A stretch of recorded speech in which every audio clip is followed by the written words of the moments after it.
Hello students. आज हम लोग फिर से जेई मेन के ही क्वेश्चन करेंगे। देखिए, अधिकतर बच्चे क्या करते हैं कि एनसीईआरटी को नहीं पढ़ते हैं, हम बेसिक कंसेप्ट को पढ़ते ही नहीं हैं, उनको ये बेकार लगती है। देखिए, किसी भी एग्जाम में जितने भी क्वेश्चन पूछे जाते हैं उसमें सारे क्वेश्चन के जो ये जेई मेन में खास करके जिसमें ऑब्जेक्टिव क्वेश्चन है, अगर वो आसान है तो भी 4 नंबर मिलेगा और काफी टफ क्वेश्चन आप सोल्व करते हैं तो भी 4 ही नंबर मिलेगा। तो जरूरत है आपका जो बुक दिया गया है एनसीईआरटी, इसको पढ़ने की और वो एक एक लाइन पढ़ने की जरूरत है, तभी आप पास कर पाइएगा। जैसे उसका एक नमूना इसी साल 2025 में एक क्वेश्चन के रूप में हम लोग अभी आज डिस्कस करेंगे। देखिए, जेई मेन 2025 में क्वेश्चन है कि चूज द करेक्ट स्टेटमेंट। आपको करेक्ट स्टेटमेंट चूज करना है। पहला ऑप्शन हम यहाँ पर पहला स्टेटमेंट लिख दिए हैं कि weight of A substance is the amount of matter present in it ना। दूसरा जो बी दिया हुआ है, बी में स्टेटमेंट यह है, बी का स्टेटमेंट है mass is the force, mass is the force, mass is the force exerted by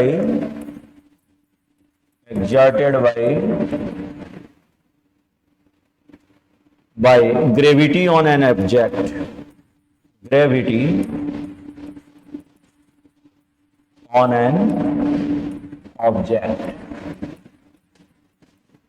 ये सेकेंड स्टेटमेंट है। सी, वॉल्यूम इज द, वॉल्यूम क्या है तो इसके बारे में ये बता रहा है कि volume is the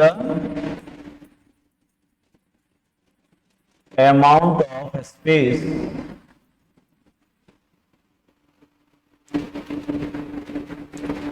occupied by a substance,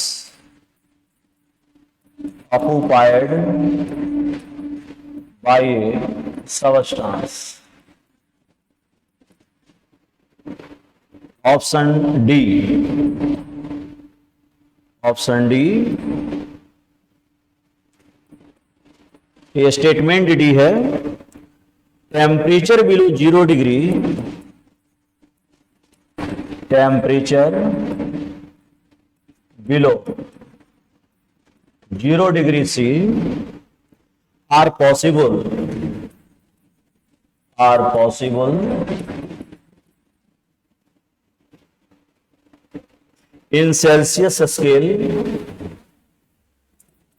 in Celsius scale, Celsius scale,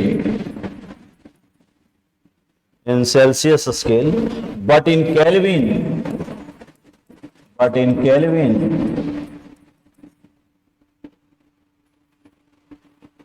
scale negative temperature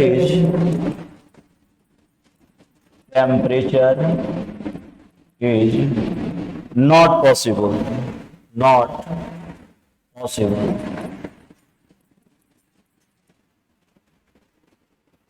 और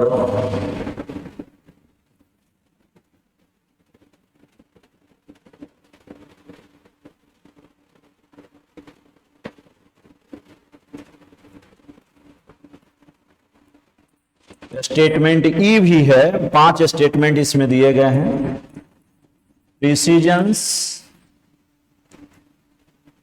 refers to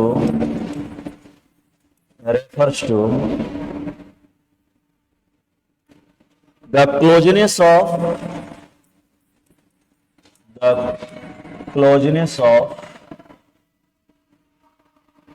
various measurements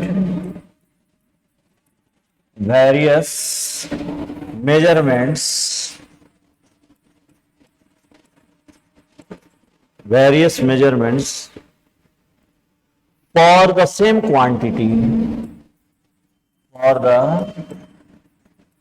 same quantity। अब इसमें ऑप्शन दिया गया है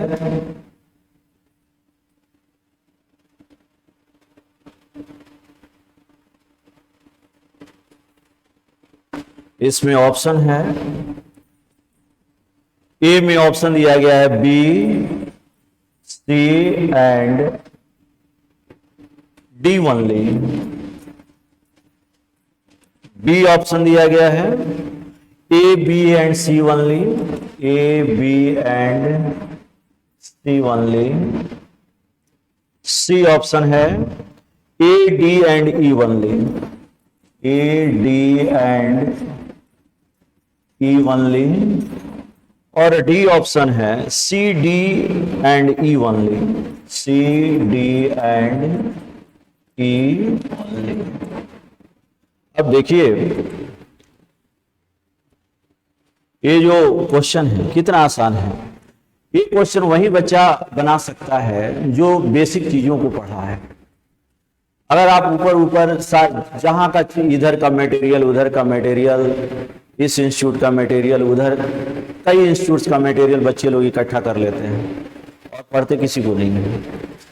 इस तरह का क्वेश्चन के लिए भी तो 4 मार्क्स ही है। कितना आसान है। अगर आप बेसिक चीजों को छोड़ेंगे आपका कंसेप्ट क्लियर नहीं होगा, आप बड़े बड़े न्यूमेरिकल कैसे बना पाओगे। इसीलिए कंफ्यूजन रहता है। अब किसी को मास का डेफिनेशन मालूम नहीं है, किसी को वेट का डेफिनेशन मालूम नहीं है, किसी को वॉल्यूम का डेफिनेशन मालूम नहीं है, प्रिसीजन क्या है, एक्यूरेसी क्या है, सिग्निफिकेंट फिगर क्या है, टेम्परेचर डिफरेंट स्केल पर कैसे कन्वर्ट किया जाता है, किस टेम्परेचर पर क्या हो सकता है, ये सारी चीजों को हम लोगों को जानकारी रखना पड़ता है। अब देखिए ये क्वेश्चन कितना आसान है, कितना आसान है। जरा सा देखिए आप लोग पहले इस क्वेश्चन को देखिए, कॉपी पेन लेकर के बैठिए। एक एक क्वेश्चन अगर आप डेली कर रहे हैं, रात में कर रहे हैं, कभी भी एक एक क्वेश्चन कर रहे हैं, ये भी आपके जीवन में कुछ ना कुछ प्लस करेगा। जब आप एग्जाम देने जाएंगे इससे जरूर आपको लाभ होगा। देखिए जरा इस क्वेश्चन को पढ़िए, क्या बोल रहा है। आपको करना क्या है, आपको करना क्या है, तो करेक्ट आंसर को चूज करना है। करेक्ट, आपको करेक्ट स्टेटमेंट देखना है कि इसमें 5 जो स्टेटमेंट दिए गए हैं इन 5 में से कौन करेक्ट है। बहुत सारे विद्यार्थी तो यही काम करते हैं कि पूरा क्वेश्चन पढ़े नहीं, तो यहाँ पर इनकरेक्ट नहीं चूज करना है, क्या करना है, करेक्ट स्टेटमेंट। अब देखिए जरा यहाँ पर लिखा गया है कि weight of A substance is the amount of matter present in it. क्या यह वेट का डेफिनेशन है? जरा इसको देखिए तो, mass is the force exerted by gravity on an object. अब देखिए आपको नहीं लग रहा है कि यहाँ ए वाला मास का है और ए वाला वेट का डेफिनेशन है। यहाँ पर वेट होना चाहिए और यहाँ पर मास होना चाहिए। मतलब अगर आज से आपसे कोई पूछे कि बताइए मास क्या है, तो मास ऑफ ये वेट की जगह आप सिर्फ मास लिख देंगे और बोलेंगे कि mass of A substance is the amount of matter present in it.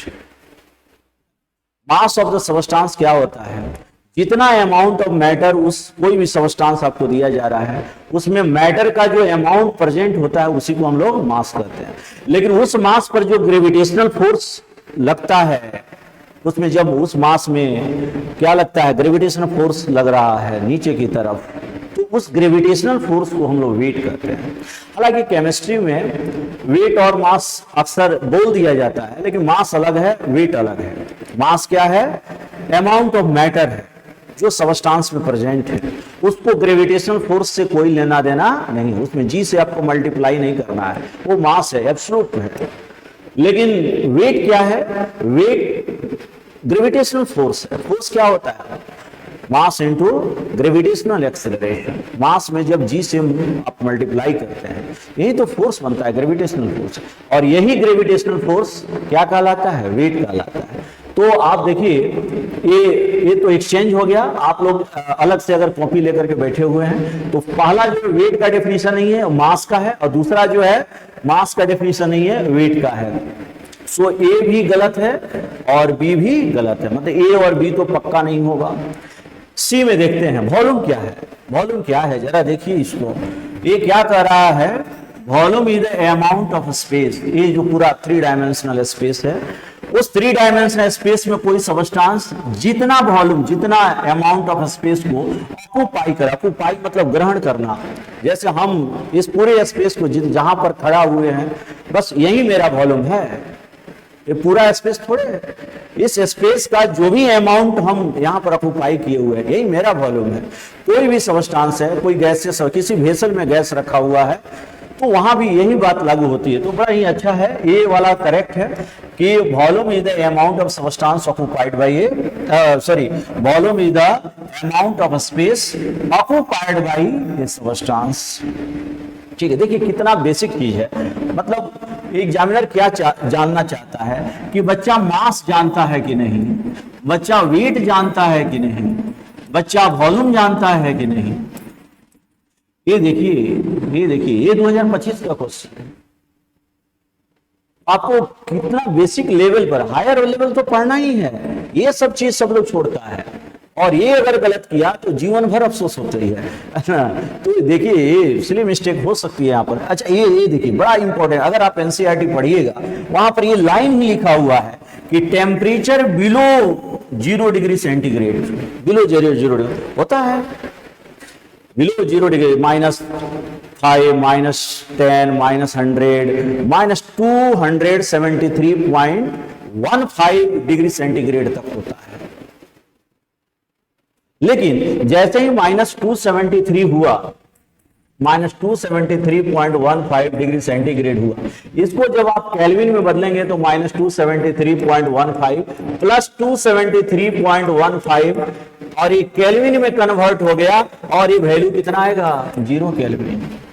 और इसी 0 केल्विन को हम लोग एब्सोल्यूट जीरो कहते हैं। इसको क्या बोलते हैं, एब्सोल्यूट जीरो, एब्सोल्यूट जीरो।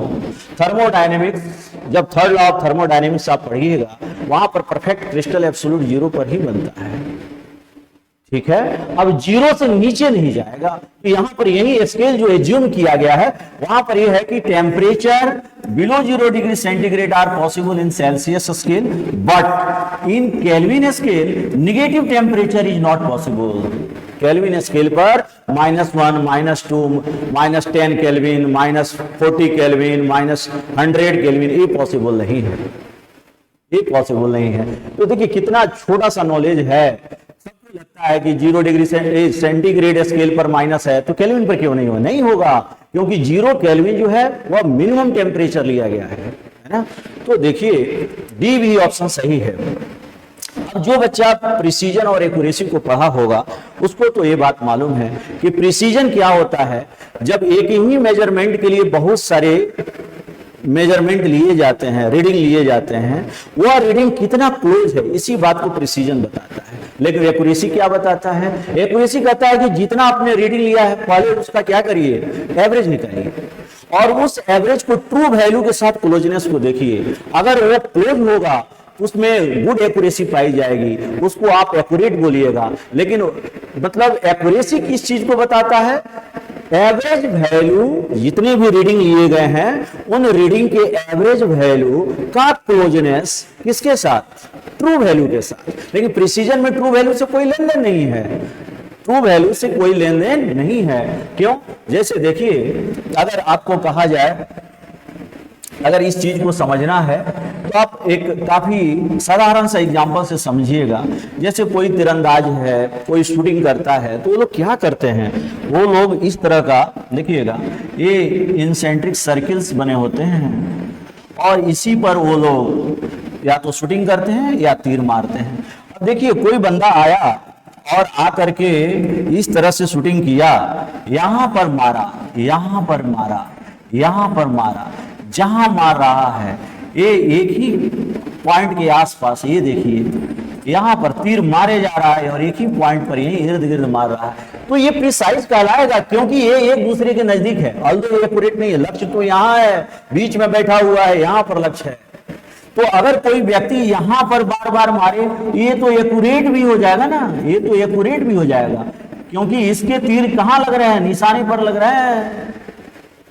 इसके तीर कहां पर लग रहे हैं, निशाने पर लग रहे हैं। तो निशाना पर लग गया, यहां पर ये है सेंटर, यहां पर लगना चाहिए। तो ये भी प्रिसाइज है और ये भी प्रिसाइज है। तो एक बात समझिए, ये गलत होते हुए भी एक्यूरेट नहीं है, इसमें पूरा एक्यूरेसी है। फिर भी ये प्रिसाइज, इसमें प्रिसीजन है, क्योंकि प्रिसीजन रेफर ही करता है कि जो मेजर, हम तो ये समझा रहे हैं, ये तो तीर मारने वाली बात हो गई। अगर कहीं पर आ रहा है 10.1, 10.2, 10.3, 10.4, 10.5, तो ये प्रिसाइज ही कहलाएगा, ये प्रिसाइज कहलाएगा। लेकिन इनका एवरेज अगर ट्रू वैल्यू मान लिया जाए कि ट्रू वैल्यू 10.5 है, तो अगर इसका आप एवरेज निकालते हैं, ये 5 हमने मेजरमेंट लिया है, इस 5 मेजरमेंट का एवरेज निकालिएगा तो जोड़िए, इसको 50 तो होना ही है। 1 2 3 और 3 6 4 10 5 15, 51.5/3 10.3 है, ये इससे थोड़ा दूर है। इसमें क्या हुआ, एक्यूरेसी घट गया। ये एवरेज जो है ट्रू वैल्यू है, इतना आना चाहिए, इस ट्रू वैल्यू से ये दूर चला गया, एक्यूरेसी कम है, लेकिन ये प्रिसाइज है क्योंकि इसमें क्लोजनेस है।